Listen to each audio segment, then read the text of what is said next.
빌립보 교회는 유럽의 최초 교회라고 우리가 잘 알고 있습니다.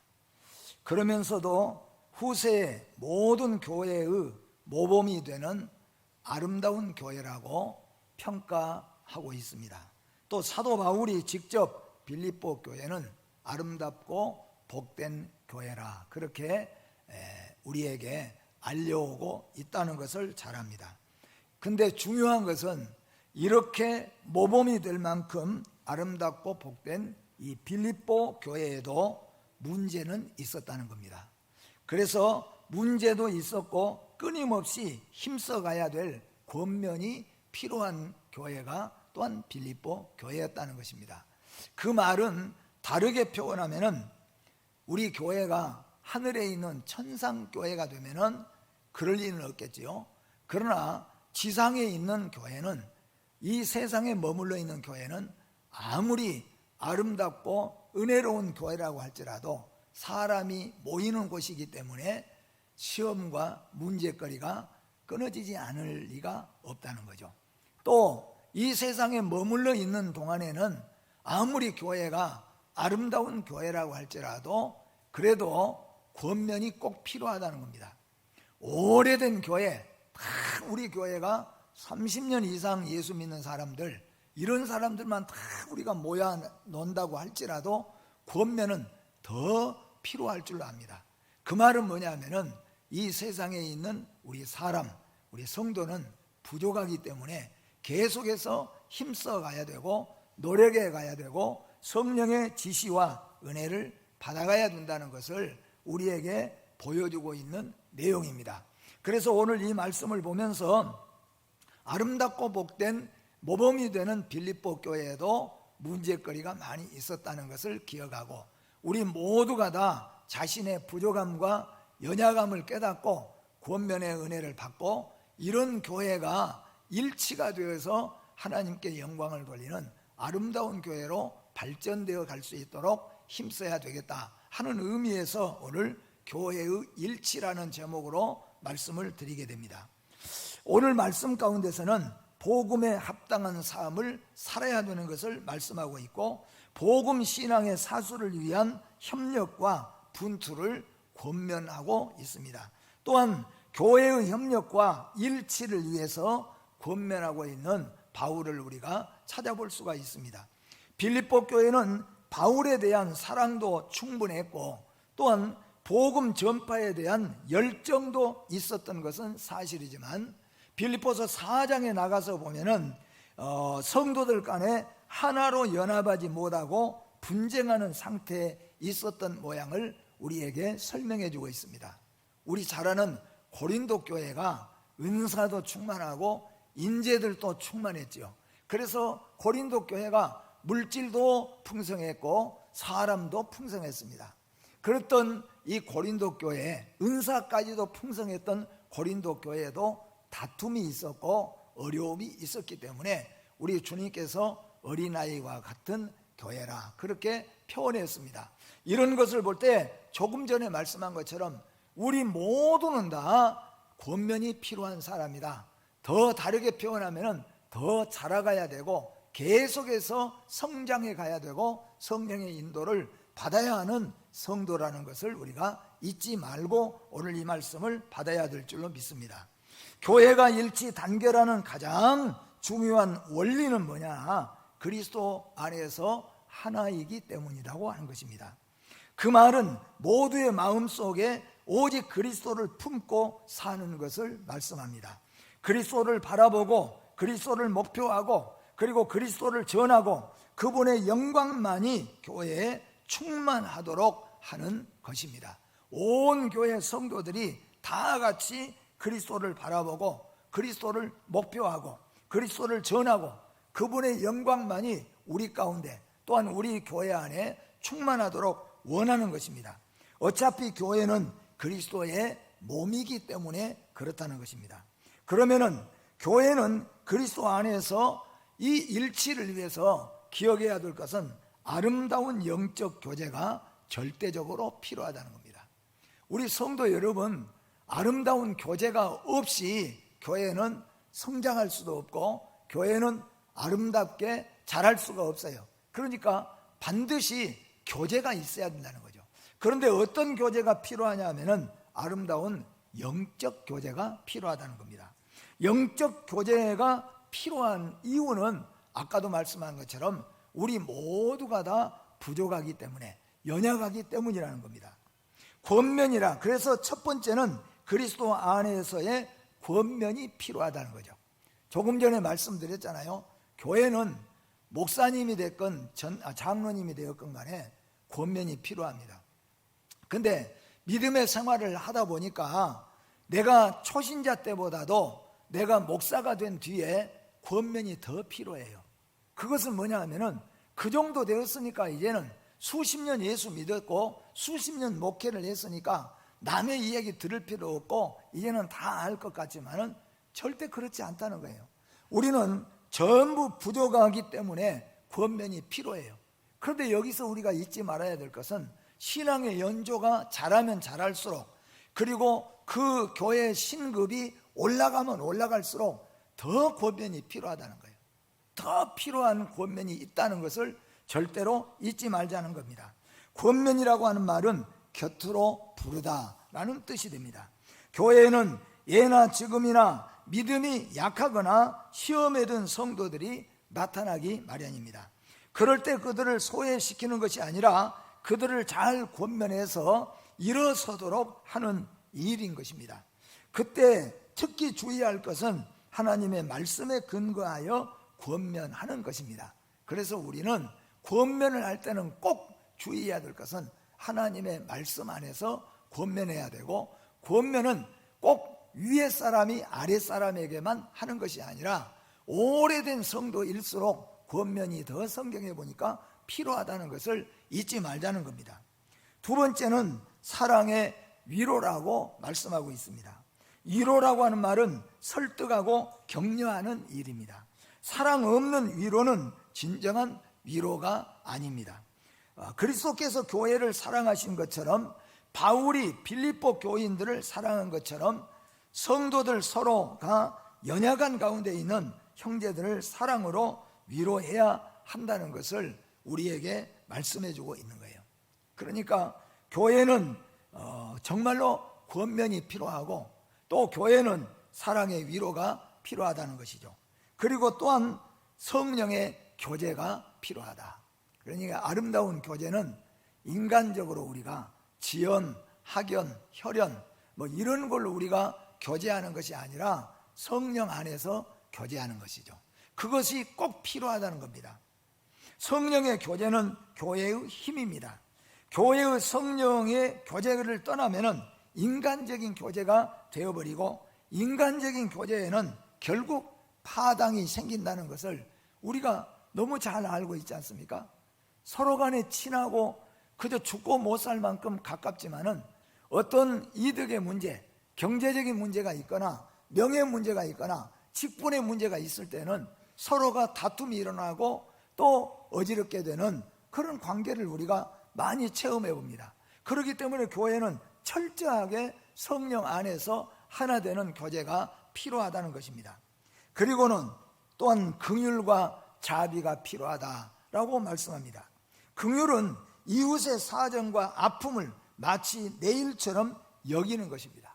우리 모든 인간들은 먼저 겪어보기도 하고 나중에 겪어보기도 하고 이런 경험을 우리가 많이 갖습니다.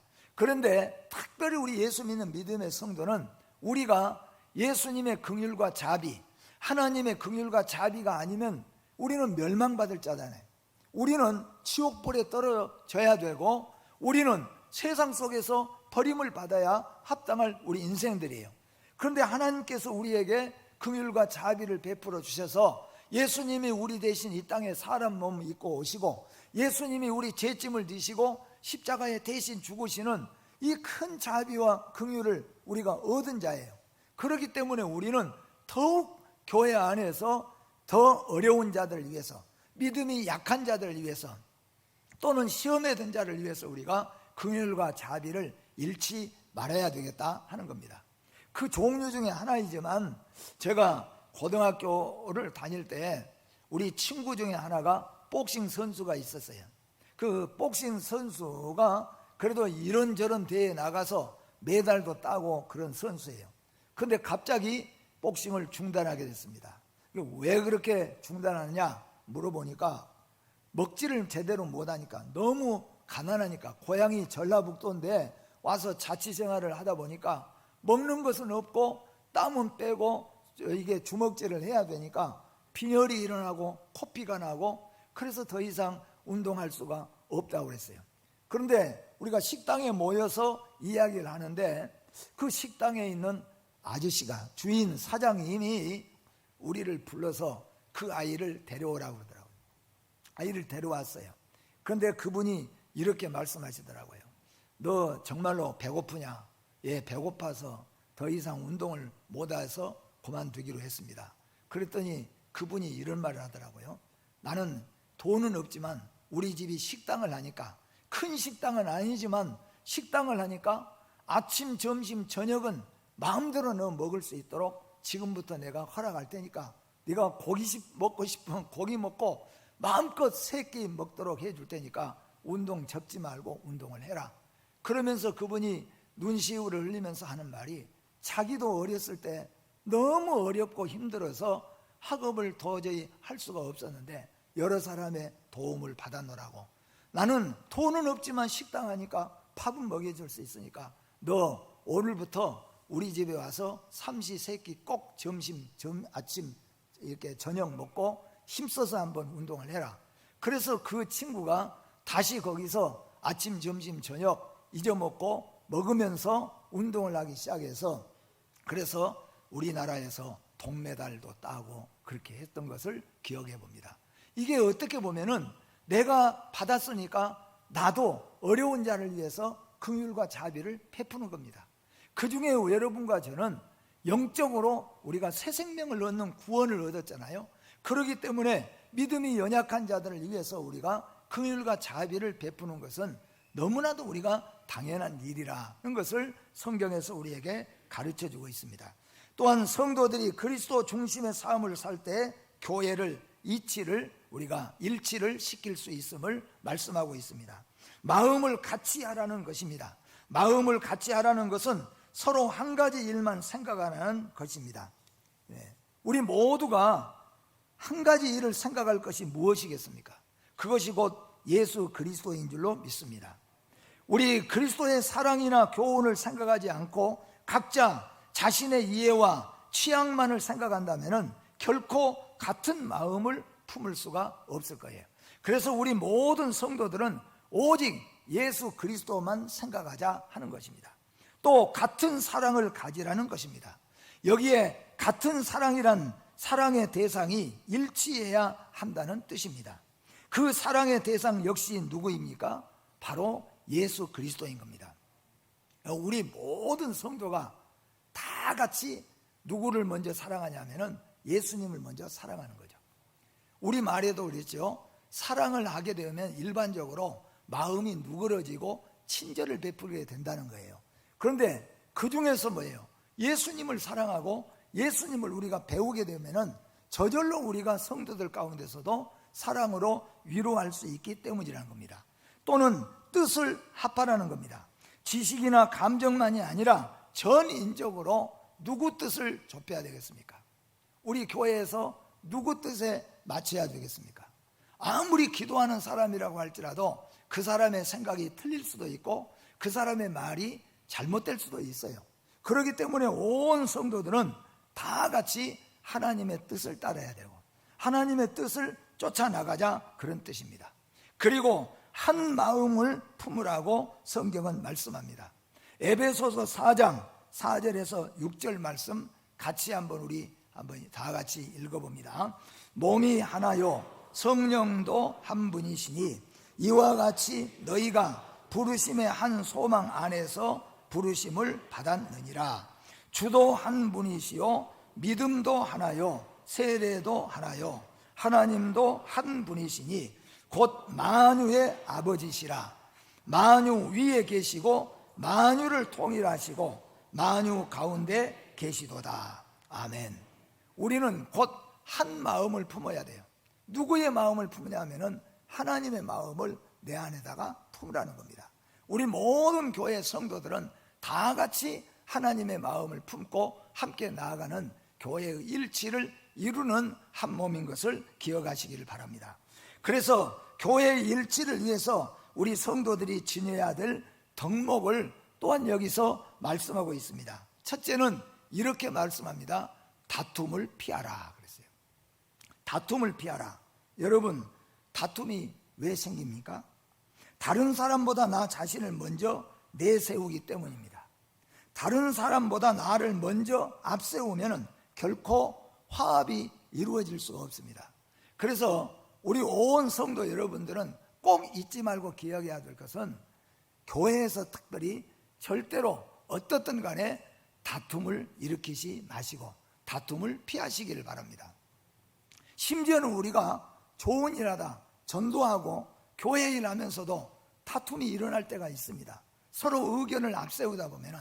근데 성경은 어떤 경우든지 간에 다툼을 피하라. 왜냐하면은 다툴 때 마귀 사탄이 장난을 하기 때문에. 그래서 우리 모든 성도는 꼭 기억하셔서 다툼을 피하시는 성도들이 되시기를 주의 이름으로 축복합니다. 두 번째는 무슨 일이든지 허영으로 행하지 말라고 하였습니다.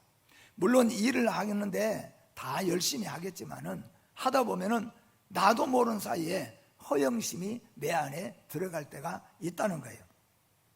허영이라고 하는 말은 알맹이가 없는 영광이라고 하는 뜻입니다. 허영은 자신을 높이고 자랑하는 것을 가리킵니다.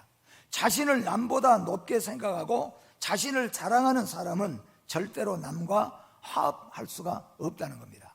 교회가 다툼이 왜 일어납니까? 꼭 허영을 품다 보면은 그렇게 될 수가 있기 때문에 허영심을 항상 버리는 거죠. 기도하고 말씀 보면서 나를 늘 죽이는 것이죠. 이게 사도 바울이 나는 날마다 죽노라 그랬지 않습니까? 그 다음에는 자기 일을 돌아보라고 하였습니다. 돌아보다고 하는 말은 목표 또는 목적을 바라보라고 하는 겁니다. 그 말에 오늘 빌립보 교회 자기를 먼저 돌아보라 하는 말은 네가 해야 될 일을 먼저 생각하라 하는 거예요. 근데 대부분 보면은 자기가 하는 일은 생각하지 않고 남의 일을 돌아보고 남의 것에 간섭을 하다 보니까 싸움이 일어나고 또 잘못되는 경우가 많이 있습니다. 그래서 모든 성도들은 남의 일, 남의 사명을 돌아보지 말고 먼저 내가 해야 될 내 사명을 먼저 생각할 줄 알아야 된다는 거예요. 자기의 사명과 직분을 소홀히 하면서 남의 일에 참견하고 비판만 하는 사람이 있을 수도 있습니다. 이렇게 되면 결코 교회의 일치와 화합을 이룰 수가 없기 때문에 모든 성도들은 먼저 자신의 일, 내게 주어진 사명부터 잘 돌아볼 수 있어야 되겠다 하는 것입니다. 마지막으로는 바울은 다른 사람의 일을 돌아볼 줄 알아야 된다고 말씀합니다. 교회는 내 일만 돌아보는 게 아니라 다른 사람의 일을 돌아보라는 말은 다른 사람을 보고 비판하고 간섭하라는 말이 아니라 내 짐은 내가 지지만 남의 어려운 짐도 이해하고 도와줄 수 있는 성도가 돼야 된다는 거예요. 교회 생활을 하다 보면은 교회 성도들이 성장하게 되어지면은 그렇잖아요. 처음에는 우리가 기도할 때도 내 기도, 우리 기도만 하잖아요. 근데 점점 기도하면서 은혜를 받고 나면은 교회에 기도 양이 많아집니다. 교회를 위해서도 기도해야 되겠고, 목사님을 위해서도 기도해야 되겠고, 장로님들 위해서 기도해야 되겠고, 또 회장을 위해서도 기도해야 되겠고, 구역장님 위해서도 기도해야 되겠고, 또 그렇게만 기도하다 보니까 나라와 민족을 위해서도 기도해야 되겠구나. 또 그렇게 기도가 점점점 나아가요. 또 그러다 보면은 외국에 나가 있는 선교사들을 위해서도 또 기도해야 되겠구나. 그렇게 점점 기도가 나로부터 시작하여서 점점 밖으로 더 나아간다는 거죠. 이게 어떻게 보면은 자기 일도 돌아보지만 남의 일도 돌아보게 되는 거예요. 그래서 우리 모든 성도 여러분들은 나를 위해서, 우리 가정을 위해서, 우리 자녀들을 위해서 기도하는 것은 말할 것 없지만은 교회의 다른 사람을 위해서 우리가 기도하는 것도 배워가야 되고 우리의 사명이라고 여겨야 될 줄로 믿습니다. 마지막으로는 오늘 말씀의 마지막 절 말씀에 보니까 각각 자기 일을 돌볼 뿐더러 또한 각각 다른 사람들의 일을 돌보아 나의 기쁨을 충만하게 하라. 여기에 나의 기쁨을 충만하게 하라, 그것은 주님을 기쁘게 하라는 뜻입니다. 결국 우리 모든 교회는 예수 그리스도가 교회의 머리 되시고 우리는 그 몸입니다. 우리 모든 몸이 되는, 지체가 되는 교회는 큰 사명이 하나 있습니다. 그게 뭐냐 하면은 주님을 기쁘시게 하는 것입니다. 우리 교회는 우리들을 기쁘게 하는 게 아니라 교회는 하나님을 기쁘게 하는 것이 교회입니다. 교회는 주님을 기쁘시게 하는 것이 교회입니다. 우리 성도들 모두가 기억해야 됩니다. 어떤 사람을 기쁘게 하려고 하지 말고 하나님을 기쁘시게 하고 주님을 기쁘게 해야 된다는 거죠. 교회의 목적은 결국 신랑 되신 주님을 기쁘게 해드리는 것입니다. 교회는 예수 그리스도를 머리로 하는 하나의 건강하고 거대한 지체입니다. 교회는 예수님의 마음을 기쁘게 하는 지체입니다. 교회는 주님의 마음을 기쁘게 하는 공동체입니다. 우리 모든 성도 여러분, 저나 여러분들이나 우리 다 같이 우리의 머리는 예수 그리스도요. 우리의 교회의 사명은 우리의 머리 대신 예수님을 기쁘게 하는 교회라는 것을 기억하시면서 한 지체로서 하나님께 영광을 돌리고 기쁨을 드리는 교회가 되시기를 주의 이름으로 축복합니다. 기도하겠습니다. 거룩하고 복되신 하나님 아버지, 우리를 하나님의 몸된 교회로 세워주신 것을 감사합니다. 하나님의 몸된 교회는 땅에 있는 동안에는 하나님의 말씀으로 권면을 받으면서 서로 사랑하고 서로 위로하고 서로 협력하여서 우리 주님을 기쁘시게 하는 교회가 아름답고 복되고 일치되는 교회인 줄로 믿습니다. 주님이 기뻐하는 새한 교회가 되게 하시고 주님이 기뻐하는 우리 가정이 되게 하시고 주님이 기뻐하는 우리 성도들이 되게 하여 주시옵소서. 예수님의 이름으로 기도하옵나이다. 아멘.